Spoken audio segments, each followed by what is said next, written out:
What's happening, everyone? TomGorian here. Welcome to episode number 14 of the F124 Alpine to Glory. This is the third to last race of the first season of the Alpine to Glory here in Sao Paulo, the Brazilian Grand Prix, a track that I kind of like on the F1 game, and it's always done me quite well in the last couple of seasons. Check out the previous video in the chapter, and also make sure you're up to date with the playlist and subscribe to the channel for more F124 Alpine to Glory as we reach the end of season number 1. This is pretty much a sprint weekend, so we're not going to be showing any qualifying. We're just going to be showing some of the highlights from the sprint and then some of the main races. But this video, I'm just going to be explaining that I'm a little bit tired of F124 right now, and I don't really know why. I don't know if it's just because of a burnout with F124 or if the game's just not really enjoyable as of right now. But as you can see, driver details, the rivalries, I'm currently leading against Sergio Perez, I'm losing the rivalry against Yuki Tsunoda, and I'm winning the rivalry against my teammate Pierre Gasly as we reach the final couple of races of the very first season. Just doing some of the driver specialist goals, as you can see there: the wind tunnel engineer, the quality assurance tester, spend 50 seconds in 5th gear, and then the strategy analyst, complete a driven lap in 3 different sessions. We're going to be doing all of them in this race, but there's nothing happening in the timeline as far as any cutscenes or any upgrades. I do believe that the upgrades are pretty much going to be done, as we're going to be focusing for season number 2. So, it's the Brazilian Grand Prix, our first sprint race. Let's see how we do.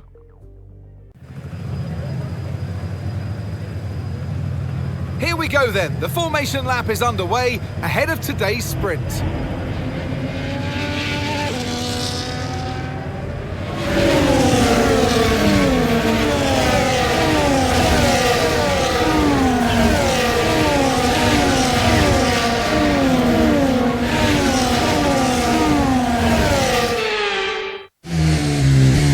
Ready to start the sprint as the cars take their positions on the grid, with the drivers and teams making their final preparations. So here we are getting ready for the sprint race here in Interlagos, starting from 19th place. I didn't actually do qualifying, I just simulated it, and we qualified pretty much 19th, so yeah, I'm not really bothered at this point. I'm trying to get this season done, just because, you know, I honestly don't know what it is with F1. I think I've just turned the corner with F124. Lights out and away we go for the Brazilian Grand Prix. Well, the sprint race of the Brazilian Grand Prix, entering 10-1. We're starting at the back, you know, not really, you know, bothered as far as where we finish in this race. Shogun Yu goes a little bit wide. We're going to try and go down the outside in towards 3, and we do, and we're up into P18. Let's see if we can try and get both RB cars in towards turn 4.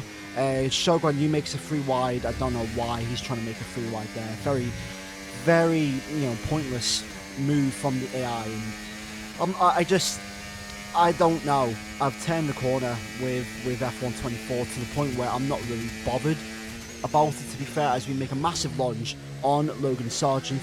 But I might make a video at the end of season 1 just talking about my honest thoughts of F124, because I can't lie, we're in mid-August, and to me the game's pretty much dead at this point. There's no real new content, no real reason to keep on playing F124 right now. But as you can see, lap 10 out of 12, we could go down the inside of Alex Albon. We do a nice little drift there. But as you can see, coming across the start-finish line, we're going to finish in P11, but we're going to have a bit of a drag race with Alex Albon. And as you can see, Max Verstappen wins the sprint race in Brazil. It's a drag race between me and Alex Albon. Albon gets us, and we finish in P12. So, not really a race that, you know, I care about as far as the sprint races, and I honestly wish that we could have an option to disable the sprint races so that we can have just a standard qualifying and race, because the sprint races, they take far too long to do. And honestly, I'm not really a fan of sprint races in real life, and I'm not a fan of sprint races in the game. So we finished P12, and now it's time for the main race. Welcome along then to where heroes and history are made. It's where the 2008 title was decided in the very final corner. And just 1 year later, Jenson Button stormed through from 14th on the grid to claim his one and only Drivers' Championship. It's time then for the Sao Paulo Grand Prix. Interlagos, always a very special race here in Brazil. It's a 2.7 mile circuit with 9 lefts and 6 rights for a total of 15 corners. The fastest lap today should have an average speed of around 135 miles per hour, if, of course, the weather stays dry until the end of the Grand Prix. Off the back of a fantastic qualifying session, it's time to see how our starting grid looks like for today's race. Lando Norris put in a fantastic lap yesterday, and he'll start from pole position. And it's Charles Leclerc in P2. Looking at the rest of today's grid, we have Russell, Fernando Alonso, Verstappen, Hamilton, Perez, Gasly, Albon, Sainz, Hülkenberg, Stroll, Bottas, Ricciardo, Sargent, Joe, Oscar Piastri, Tsunoda, Magnussen and Thomas. It's almost time for the lights to go out, so let's head down to the track where preparations are underway.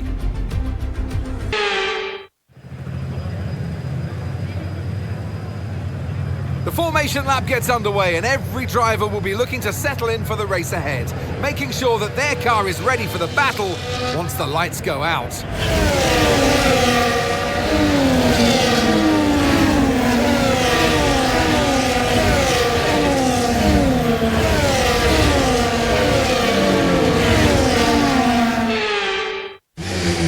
We're almost ready to start the race as the cars take their positions on the grid, with the drivers and teams making their final preparations. So welcome to the grid here in Brazil, and normal qualifying, it was a complete disaster.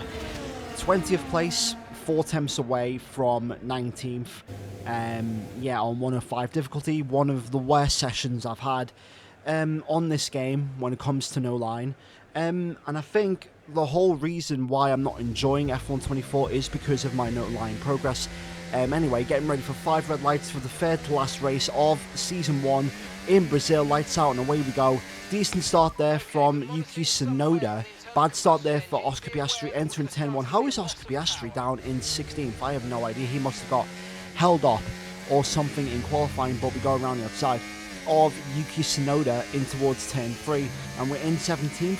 If maybe we can get lucky with a safety car in this race and try and bag a low top 10 finish, maybe we can try and get some luck. But if we can try and get a low top 10, then that is our objective pretty much complete for this race. I have no expectations. I'm just trying to get this season done with, to be fair, as we go down the inside in towards Lance Stroll, and also show Guan Yu as we enter sector 2 of this racetrack. And pretty much lap 1 is completed. We are in P13 as we begin the start of lap 2. Go down the inside of Valtteri Bottas for P12, and that is a nice little move there from us, even though the game pretty much goes to us. So now lap 3, and we're trying to get past Nico Hülkenberg with DRS. I just don't know what it is. I think it might be the setup, but we're just so slow on a straight line to the point where we can't even, realistically overtake the Haas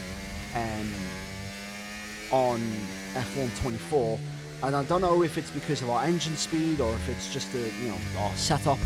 We went for a bit of a higher wing. We're going 37.20 on the wing values, but that is pretty much what this video is. You're going to be seeing pretty much a lot of Nico Hülkenberg, because we tried to catch up to Alex Albon on the soft tyres, but we just didn't have the pace in this race to try and catch up to Alex Albon. And every time we overtook Nico Hülkenberg, we just didn't have the confidence with no line. And I think that's why I'm not really enjoying F1 24. I just think it's just because I just don't have the confidence right now to really compete against 105 AI with no line. So I might go back towards using line for the next race and maybe even for the league races. So,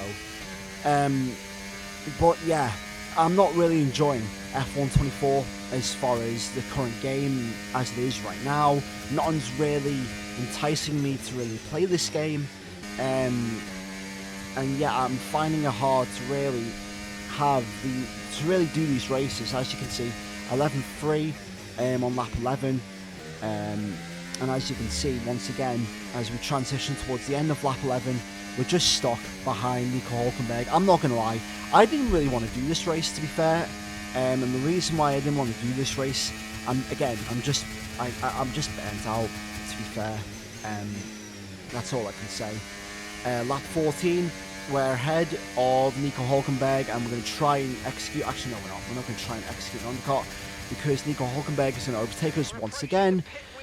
And yeah, that was pretty much the story of the race. We were just messing around with Nico Hülkenberg. Lap 15, Alex Albon is 2.2 seconds as he boxes, so we're going to try and box for the medium, not the medium, we're going to try and box for the hard tyres. I don't really care about this video at this point, you know, it is what it is. We're not going to really score points in today's race, but yeah, we're going to box from the mediums to the hards. Yeah, 2.5 seconds, and away we go. Let's see if we can try and undercut Nico Hülkenberg on lap 17 here. Does he box on lap 17? No, he doesn't, he stays out. But let's see who else is in. I think that is Valtteri Bottas, Logan Sargent, Yuki Tsunoda, he's in, so that's P14 for us as we enter 10 and 2. No one else is in. I think Sergio Perez, I think Perez came out one lap ahead of us, so I think Perez, you know, he retained position, but he's trying to do an undercut of his own. Lap 19, as you can see, Lance Stroll and also Nico Hülkenberg, they've boxed now, and we are now into P12, and we have now jumped Nico Hülkenberg, but we're still in 11th place, so we're pretty much in the middle of nowhere, and the gap between me and Nico Hülkenberg is around about, what, 3.5 seconds, probably 4 seconds, and now lap 20, 1:10.4, 4 times slower than our previous best.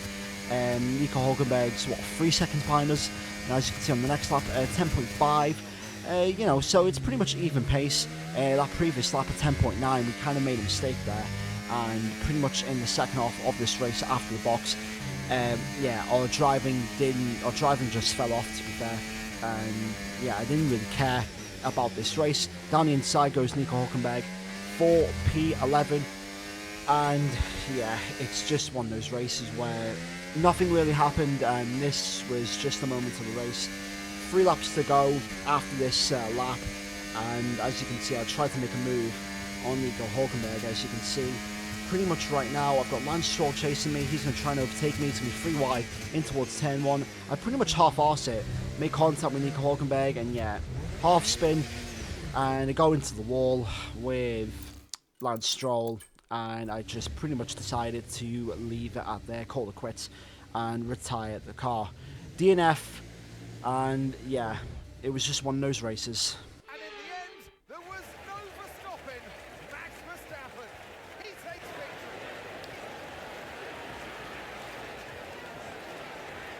And it's always good, Crofty, to get that momentum on your side, and it's really good for your confidence as well. The more confident you are, the further that can take you.